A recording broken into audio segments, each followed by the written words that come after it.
Malinaw na sinasabi sa Biblia na hindi lahat ay makakapasok sa kaharian ng langit.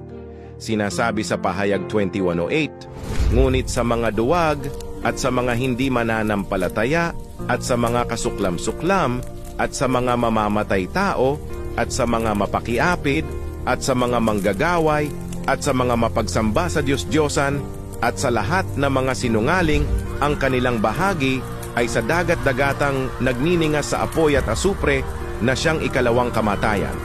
Ang lahat ng namumuhay sa kasalanan nang walang pagsisisi ay hindi makakapasok sa langit. Ang naghihintay sa kanila ay ang pagdurusa sa lawa ng apoy. Ang Diyos ay kapwa maawain at matuwid. Sa pamamagitan lamang ng pagsisisi at pamumuhay ng isang matuwid na buhay, ayon sa kalooban ng Diyos, maaari tayong makapasok sa langit. Kung hindi mo pa naabot